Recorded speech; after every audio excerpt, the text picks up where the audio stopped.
संविधान सभा में जितनी तीखी गरम बहसें भाषा के सवाल को लेकर हुई, उतनी किसी और विषय पर नहीं हुई। देश की राजभाषा, प्रदेशों की राज्य भाषा, मुख्तलिफ सूबों के बीच संपर्क की भाषा जैसे टेढ़े सवालों पर तमाम तरह के विचार थे, तमाम तरह की बातें। पर देश की भाषा और खास करके हिंदी, हिंदुस्तानी और अंग्रेजी को लेकर तो झगड़ा संविधान सभा के बनते ही शुरू हो गया था। 10 दिसंबर 1946 को संविधान सभा की दूसरी बैठक में ही जब प्रोटेम स्पीकर डॉक्टर सच्चिदानंद सिन्हा अध्यक्षता कर रहे थे, एक अजब बखेड़ा खड़ा हुआ। सभापति महोदय, मैं चाहता हूं कि संशोधन में क्या मैं माननीय सदस्य से ये पूछ सकता हूं कि क्या वो अंग्रेजी नहीं जानते? मैं अंग्रेजी जानता हूं, मगर हिंदुस्तानी में बोलना चाहता हूं। बहुतेरे सदस्य हिंदुस्तानी नहीं जानते। उदाहरण के लिए श्री राजगोपालाचारी को ही ले लीजिए। जो हिंदुस्तानी नहीं जानते, उन्हें हिंदुस्तान में रहने का अधिकार ही नहीं है। जो लोग यहाँ भारत का विधान निर्माण करने के लिए आए हैं और हिंदुस्तानी नहीं जानते, वे इस सभा के सदस्य होने योग्य नहीं है। बेहतर होगा कि वो सभा छोड़कर चले जाए। ऑर्डर। सभापति महोदय, मेरा संशोधन यह है कि प्रोसीजर कमेटी अपने नियम पहले हिंदुस्तानी में बनाए और उसके बाद उसका अंग्रेजी में अनुवाद किया जाए। प्लीज। एक भारतीय होने के नाते मैं ये अपील करता हूं कि जो इस देश को आजाद करने के लिए तुले हैं, उसके लिए संघर्ष कर रहे हैं, उन्हें अपनी भाषा में सोचना और बोलना चाहिए। Order. I do not permit you to proceed anymore. आपको मेरी बात सुननी पड़ेगी। Resume इस your देश की seat भाषा now. हिंदुस्तानी ही होगी। Resume your seat just now. Dhulekar साहब, आप जो कहना चाहते थे आप कह चुके हैं। देखिए पंडित जी, अब मेहरबानी करके इस हाउस की इज्जत रखिए और अपनी जगह पर बैठ जाइए। धुलेकर साहब, हाउस में इज्जत रखना बहुत जरूरी है। ये कोई झांसी की आम सभा नहीं है जहां जोर जोर से भाइयों और बहनों चिल्लाकर भाषण झाड़ना शुरू कर दे। समझे? आइए, चलिए। देखिए पंडित जी, चलिए। पंडित नेहरू चाहते थे कि हिंदुस्तानी देश की राजभाषा बने। बरसों से महात्मा गांधी भी भारत भर में हिंदुस्तानी जबान और नागरी लिपि के प्रचार प्रसार में लगे हुए थे। वो जानते थे कि एक दिन आज़ाद हिंदुस्तान में हमें राष्ट्रभाषा और राजभाषा का सवाल सुलझाना होगा। और अपनी शहादत के थोड़े ही दिनों पहले उन्होंने हरिजन अखबार में इस बात पे लिखा भी था। हिंदुस्तानी भाषा को ना संस्कृत निष्ठ हिंदी बनाना चाहिए, ना फारसी भरी उर्दू। इसे तो दोनों का एक मीठा सा मिश्रण होना चाहिए।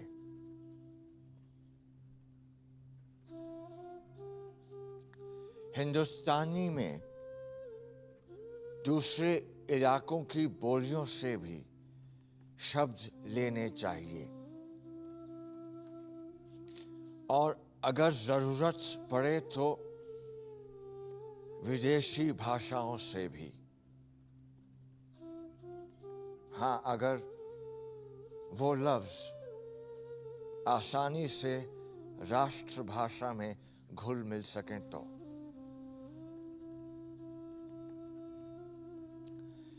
इस तरह हमारी राष्ट्रभाषा को एक ऐसी शक्तिशाली जबान बनाना होगा जो सारे इंसानी विचारों को और जज्बों को बयान कर सके।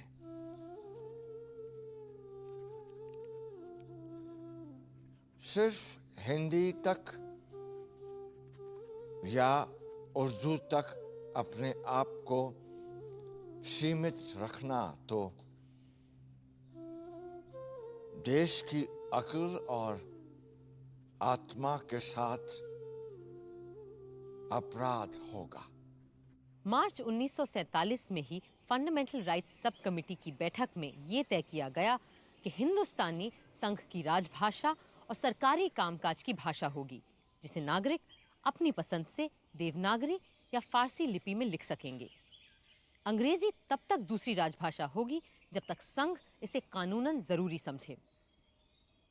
पर जैसे ही देश हिंदुस्तान और पाकिस्तान में बटा, हिंदुस्तानी जबान भी बट गई, हिंदी वालों में, उर्दू वालों में।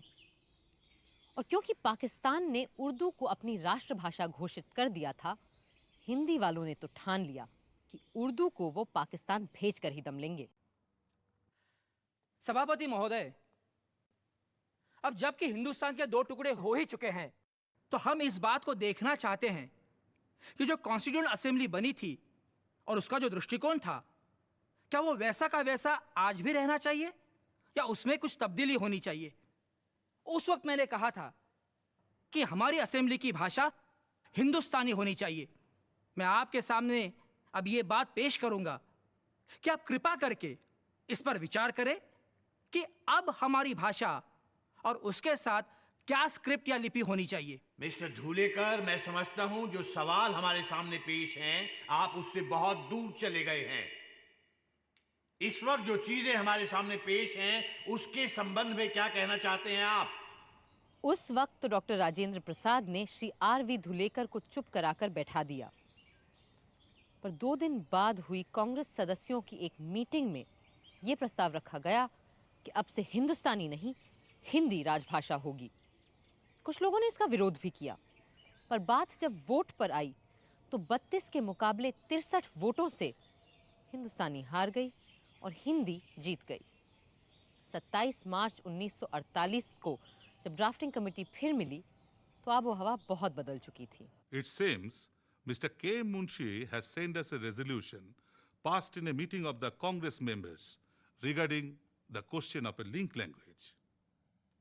ये बताइए और क्या लिखा है इस रेजोल्यूशन में? Well, it says that the word Hindustani should be replaced by the word Hindi in all our drafts. पर हम ऐसा करने पे बाध्य नहीं है। हमारे सामने और भी कई अनुमोदन संशोधन पड़े हैं, जैसे कि डॉक्टर सच्चिदानंद सिन्हा जी के amendment. In my legal opinion, the amendments moved by Dr. Sachidanand Sinha, Seth Govind Das, and Mr. Thakurdas Bhargav involve matters of policy, and we must therefore refer them to the Constituent Assembly. But the resolution sent by Mr. Munshi is a matter of procedure, and this committee can take a decision about that. और आपका क्या कहना है doctor Ambedkar? If you ask me, I will say we cannot deny the fact that Congress has an indisputable majority. And if they are bent upon changing Hindustani to Hindi, we will have to come around sooner or later. Then why not sooner than later? इस तरह बिना संविधान सभा की सहमति के drafting committee ने हिंदुस्तानी शब्द हटाकर अपने मसौदों में हर जगह हिंदी लिखना शुरू कर दिया। ऐसे माहौल में 5 नवंबर 1948 को जब संविधान सभा के सामने ड्राफ्ट कॉन्स्टिट्यूशन रखा गया तो कई सदस्यों के लिए बाकी चीजों के मुकाबले भाषा का सवाल ही सबसे बड़ा मुद्दा बन चुका था। महोदय, मेरा मत है कि हिंदी और केवल हिंदी इस देश की राष्ट्रभाषा हो सकती है। हिंदी बनाम हिंदुस्तानी का विवाद अब समाप्त हो चुका है, क्योंकि संविधान की धारा 99 के अनुसार केवल 2 भाषाएं हैं, अंग्रेजी और हिंदी, जिनमें संसद की कार्रवाई हो सकती है। जहां तक दक्षिण भारत के नागरिकों और सदस्यों का सवाल है, मैं स्वीकार करता हूं कि कुछ वर्षों तक कार्यवाही को अंग्रेजी में चलाना होगा।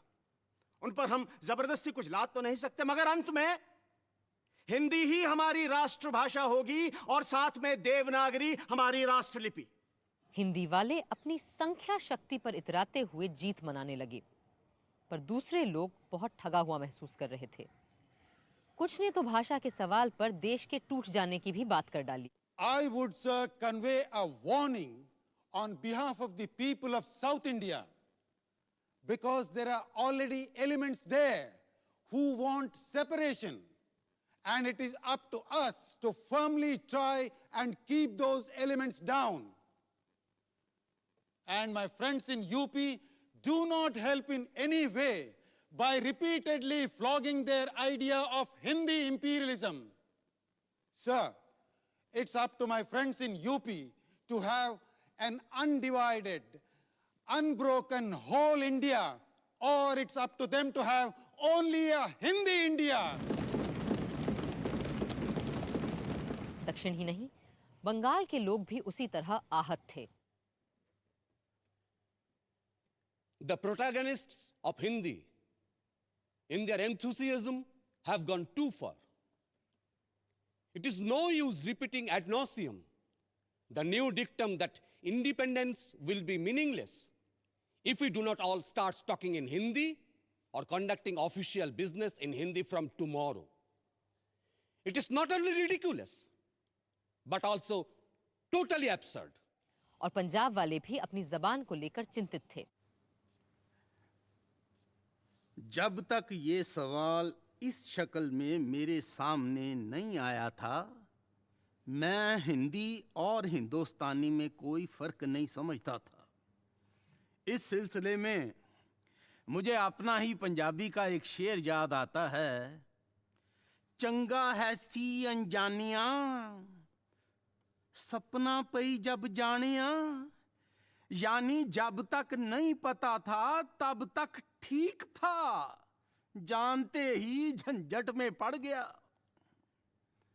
जबान के मुतालिक में मैं ये कहना चाहता हूं कि ये जो आइन है, मैंने इसका उर्दू तर्जुमा देखा है और हिंदी के तर्जुमे के बारे में जो हिंदी के हामी हैं, उन दोस्तों से बातें की हैं, वो भी हिंदी के तर्जुमे से मुझे इसका मतलब नहीं समझा सके।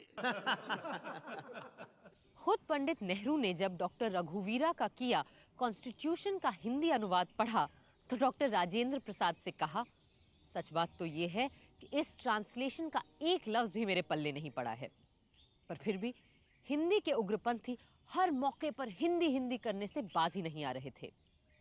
30 जुलाई 1948 को सभा में जब बात लोकसभा और राज्यसभा के कर्मचारियों के सर्विस कंडीशंस पे चल रही थी, सेठ गोविंद दास अचानक हिंदी को लेकर खड़े हुए। सभापति जी, इससे पहले कि हम आगे बढ़ें, मैं एक बात की और आपका ध्यान आकर्षित करना चाहता हूं। जब से हम लोग यहां आए हैं, तब से राष्ट्रभाषा के संबंध में तरह तरह की बातें सुन रहे हैं। कहा जा रहा है कि राष्ट्रभाषा का सवाल पार्लियामेंट के ऊपर छोड़ दिया जाएगा। मैं चाहता हूं कि आप इन अफवाहों का खंडन करें। Sir, to spring such a subject upon the audience all of a sudden is against all order and procedure. Hindi वालों का हमला जारी था। एक सन्यासिन ने तो हिंदी को राष्ट्रभाषा बनाने और हिंदुस्तान का नाम भारत रखने के लिए आमरण अनशन तक कर डाला। जब पंडित नेहरू ने जाकर समझाया, तब उसने अपनी भूख हड़ताल तोड़ी, पर साथ ही ये बयान भी दे दिया कि प्रधानमंत्री जी ने मेरी सारी मांगें मान ली हैं। ऐसे हालात में एक विशेष कमेटी बनाई गई और श्री के.एम. मुंशी और श्री गोपाल स्वामी अयंगार को कोई ऐसा फॉर्मूला इजाद करने का काम दिया गया जिससे भाषा के सवाल पर सब संतुष्ट हो सकें। इस बात से भी कई लोग चिढ़ गए थे कि इस कमेटी में हिंदी वाले क्यों नहीं हैं। पर सच ये था कि इतने विरोध और विषैले माहौल में भी मुंशी अयंगार कमेटी ने इस असंभव काम को लगभग संभव कर दिखाया था। मुंशी अयंगार के सुझाव 12 सितंबर को सदन में पेश किए गए। When any member rises to speak on this language question, I would request that he should not let fall a single word or expression which might hurt or cause offense. Mr. Gopalaswamy Iyengar will move the first amendment number 65. Sir, opinion has not always been unanimous on this question. There was, however, one thing about which we reached a fairly unanimous conclusion, that we should select one of the languages of India as the common language of the whole of India. चलो, English तो गई, अब देखते हैं कौन सा language आता है sir. The final decision is that we should adopt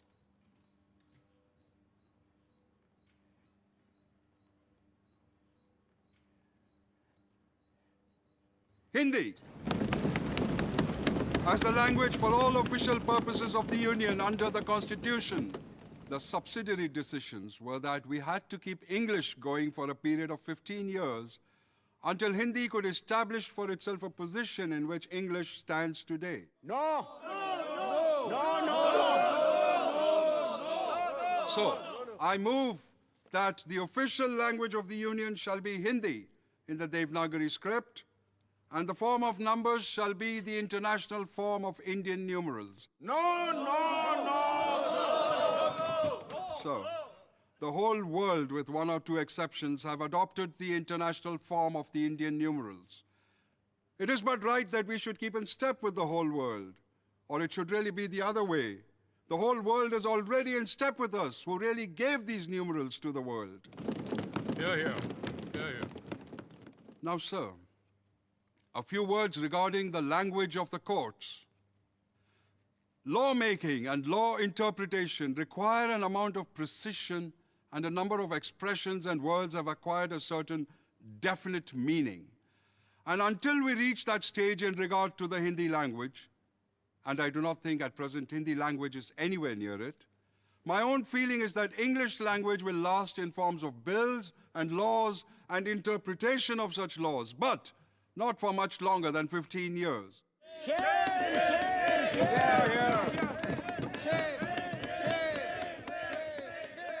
Hindi के अतिरेकी इस फैसले से नाखुश थे, पर अपनी मेजॉरिटी से बड़े आश्वस्त भी थे। वो भूल गए थे कि लोकतंत्र में संख्या शक्ति का इस्तेमाल सोच समझकर और अल्पसंख्यकों की भावनाओं का आदर करके ही किया जाना चाहिए। भाषा का विषय 95% हल हो गया है महोदय, और जो 5% बाकी है उसमें कुछ सैद्धांतिक बातें हैं।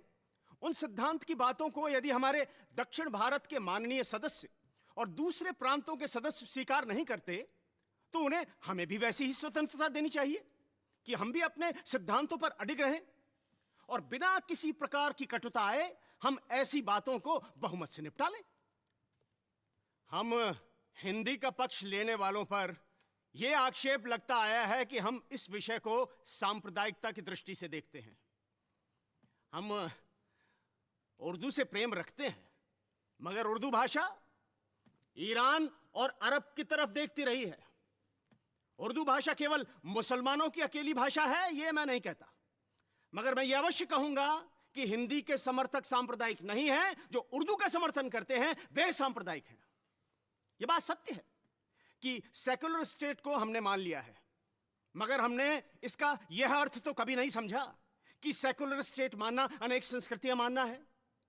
इस देश में हजारों वर्षों से एक ही संस्कृति चली आई है और यह परंपरा अभी तक कायम है। इस परंपरा को रखने के लिए और इस बात का खंडन करने के लिए कि हमारी दो संस्कृतियां हैं, हम इस देश में एक भाषा, एक लिपि रखना चाहते हैं। और यूं भाषा का सीधा साधा सवाल एक मजहबी सवाल भी बना दिया गया। You cannot make a language suitable for a modern world simply by a legislative vote. The suitability of the language requires great thinkers, great writers, philosophers, literateurs, dramatists, scientists, and many others. So I believe, without giving any offense, that Hindi is a language which is in a very rudimentary condition in this respect. And I submit that besides Hindi, there are other claimants. Naziruddin Ahmad साहब, हम संस्कृत पर और संस्कृत में आपके विचार सुनना चाहते हैं। Thank you very much for anticipating me. If we have to adopt, why should we not adopt world's greatest language? और इसे राष्ट्र भाषा के रूप में अपनाना चाहिए या नहीं? क्योंकि आजकल संस्कृत कोई बोलता तो है नहीं। Yes. And for that simple reason that it is impartially difficult to all. Bengal के श्री नजीरुद्दीन अहमद संस्कृत के विद्वान थे और हिंदी भी जानते थे, पर हिंदी न जानने वाले दक्षिण के मेंबरान के हाल तो और नाजुक थे। Sir, my respectful submission is that today Hindi is only a regional language and a provincial language. And just because it is being spoken by about 10 crores of people out of 32 crores, we are raising it to the level of common language. I would call all languages spoken in India as our national languages. खुद UP से आए हिंदुस्तानी भाषी जनाब हिफ्जुर रहमान भी पशोपेश में थे।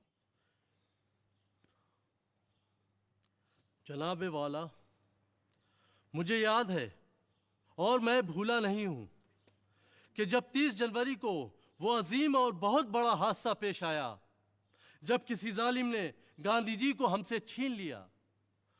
उस हादसे से तकरीबन 3 रोज पहले गांधी जी से बिरला हाउस में मेरी बात हुई थी। तब महात्मा गांधी ने मुझसे कहा था कि मुल्क में अमन हो गया है और मुझे बहुत खुशी हुई है कि जिस तरह आपने दिल्ली में अमन कायम करने के लिए मेरा साथ दिया है, उसी तरह हिंदुस्तानी जबान के प्रचार के लिए भी हिंदुस्तान भर में कोशिश करनी होगी और इसमें आप लोगों को मेरा साथ देना होगा। उस वक्त मैंने उनसे कहा था, हम आपके साथ हैं। लेकिन आज यहां पर हिंदी को उसी हिंदुस्तानी की जगह रखा जा रहा है और गांधी जी के और कांग्रेस के 30 साल तारीख के खिलाफ गलत कदम उठाया जा रहा है। ये मालूम हुआ है कि हिंदी का मतलब उस जबान से है जो संस्कृताइज्ड हो, जिसमें उर्दू, अरबी, फारसी के अल्फाजों की जगह नए अल्फाज लाए जाएं। मेरे भाई सेठ गोविंद दास जी ने कहा कि उर्दू से उन्हें बहुत प्रेम है, लेकिन उर्दू मुसलमानों की जबान है। श्रीमान, मैंने ये कभी नहीं कहा कि उर्दू मुसलमानों की भाषा है। एक खास फिरके की जबान मानकर ही आपने एतराज किया था। इससे तो बाहर की चीजें ही जाहिर होती हैं। मैं गुजारिश करूंगा कि उर्दू को मुसलमान ना ईरान से लेकर आए, ना स्पेन से और ना अरब से, बल्कि उर्दू हिंदू मुस्लिम की बोलचाल बाजारों, मकानों और गली कूचों से वजूद में आई। क्या आप नहीं जानते कि हाल ही के मजहबी शायर मोहसिन काकोरी ने पैगंबर इस्लाम सल्लल्लाहु अलैहि वसल्लम की तारीफ की है। वो कहते हैं, सिमत काशी से चला है जानिबे मथुरा बादल, बर्क के कांधे पे लाई है सबा गंगा जल, खबर उड़ती हुई आई है जहां में ये अभी के चले आते हैं तीरथ को हवा पर बादल।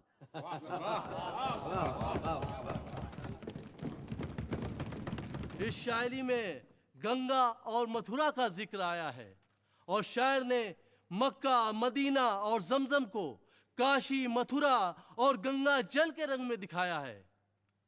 इसलिए महात्मा जी ने ठीक फरमाया था कि अगर यूनियन की कोई आम जबान बन सकती है जो तमाम मुल्क में बोली और समझी जा सके, तो वो हिंदुस्तानी ही है। बहस मुबाहिसे और नोक झोंक का सिलसिला अगले दिन भी जारी रहा। हिंदी के समर्थक अंग्रेजी को हटाने की 15 साल की मियाद के भी सख्त खिलाफ थे। उन्हें देश में हिंदी चाहिए थी और आज अभी इसी वक्त चाहिए थी। कल मेरे मित्र मिस्टर हिफ्जुर रहमान ने एक अपील की थी, उसके उत्तर में 1-2 शब्द कहना चाहता हूँ। महात्मा गांधी का नाम लेकर उन्होंने अपील की थी कि हम हिंदुस्तानी को राजभाषा बनाएं और उसे फारसी और देवनागरी लिपियों में लिखें। महात्मा गांधी का नाम लेकर मैं पूछता हूं, पृथक निर्वाचन क्षेत्रों को भी क्यों न स्थापित किया जाए? मैं ये कहता हूं कि कुछ हजार मुसलमानों के अतिरिक्त जो इस देश के सपूत हैं और जो अब भी हमारे साथ हैं, अन्य सभी मुसलमान हमारे साथ नहीं रहे। वे इस देश को अपना देश नहीं मानते थे। इसी कारण वे पृथक होना चाहते थे। मैं ये कहता हूं कि मैंने कल जो सुना वो सांप्रदायिक आधार को मानकर कहा गया था। मौलाना आजाद और किदवाई साहब समान हमारे कुछ मित्रों को छोड़कर हम how this is relevant? इसका तुक क्या है? ऑनरेबल मेंबर, अब अगर अपनी बात खत्म कर दें तो ज्यादा बेहतर होगा। आपने बहुत अनाप शनाप बातें की हैं और हाउस अब आपको और सुनने के मूड में नहीं है। इन्हीं शब्दों के साथ मैं अपने संशोधनों को प्रस्तुत करता हूं कि देवनागरी लिपि तथा हिंदी अंकों के साथ हिंदी भाषा को सीधे सीधे स्वीकार किया जाए, क्योंकि कोई भी और भाषा भारत की राजभाषा हो ही नहीं सकती।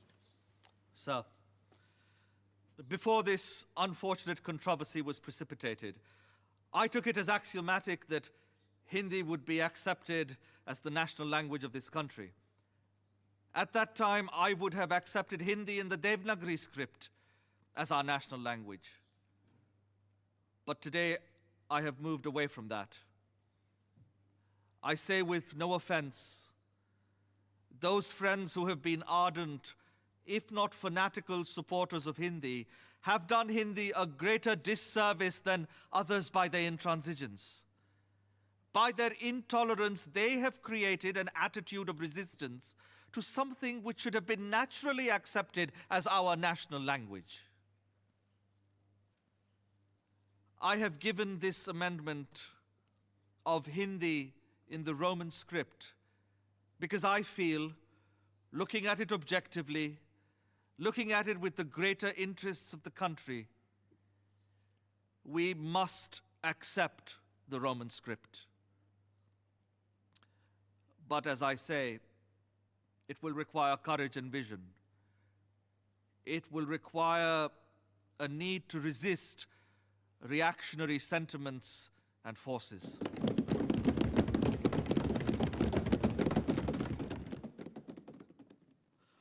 मैं सेठ गोविंदास जी की तवज्जो उन्हीं की तकरीर की तरफ दिलाना चाहता हूं। सन 1945 की बजट स्पीच में इन्होंने ये कहा था कि मुझे बड़ा अफसोस है कि मैं अपनी तकरीर हिंदुस्तानी में नहीं कर सकता। सन 1945 में इनकी ज़बान हिंदुस्तानी थी, जो आज देवनागरी रस्मुल खत में हिंदी हो गई। इसका कोई जवाब है इनके पास? इसकी वजह यह है कि 1947 के पार्टीशन के बाद पाकिस्तान ने अपनी नेशनल ज़बान उर्दू होने का ऐलान किया। मैं हिंदी के खिलाफ नहीं हूं, लेकिन जब यहां की ज़बान हिंदुस्तानी है तो उर्दू के बारे में इतनी नफरत क्यों जाहिर की जाती है? अपनी मेजॉरिटी के जरिए आप इसको एकदम खत्म और बंद क्यों कर देना चाहते हैं? ये कौन कहता है? ये रेजोल्यूशन कहता है। तू मैं सिर्फ भाषा को लेकर ही नहीं थी। संख्याओं के 9 चिन्ह यानी 1, 2, 3, 4, 5, 6, 7, 8, 9 भी संविधान सभा में एक लंबी बहस का बायस बन गए थे। कुल 9 चिन्हों के सवाल पे ऐसा लगने लगा कि देश के 9 टुकड़े न हो जाएं। A new dispute regarding numerals has also cropped up. And the issue is whether the numeral should be of international form or Devanagari form. Crores of our South Indian friends are insisting that they will not yield on this point. Sir, those whose mother tongue is Hindi will only learn Hindi. But we in the South, we have got to study not only Hindi, but also our own mother tongue. You in the North will have to realize what sacrifice we are making. Sir, with these words, I appeal to Hindi-speaking people to give up their attitude of domination and dictation and adjust themselves. Doctor Shyama Prasad Mukherjee केवल बंगाल ही नहीं पूरे देश के बड़े नेता और विद्वान थे और उनका भी कहना था कि किसी एक भाषा को दूसरी जबानों के ऊपर तरजीह नहीं दी जा सकती। Some of my friends spoke eloquently that a day might come when all of India shall have one language and one language only. Frankly speaking, I do not share that view.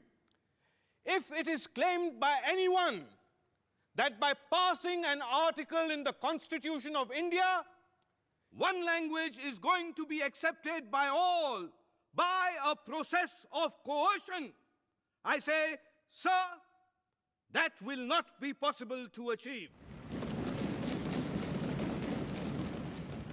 Unity and diversity is India's keynote and must be achieved by a process of understanding and consent. You will not call it provincial if I say that I am proud of my own language. It is a language that has been enriched by many noble writers for centuries past. It is the language of Vande Mataram, the language of our national poet, Rabindranath Tagore.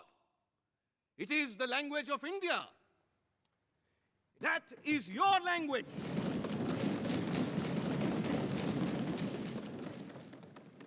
I am sure that the languages of my friends from the South and the West, of which they are so proud, also have great records which must be safeguarded and protected in ample measure. Much has been made about the numerals. We are having a minor war over numerals. The continuance of the international numerals, which have come back to the country of their birth in somewhat modified form, is vitally necessary for our own interest. You have got your statistics, scientific work, commercial undertakings, bank accounts, audits. You have so many other things in respect of which the use of international numerals is necessary.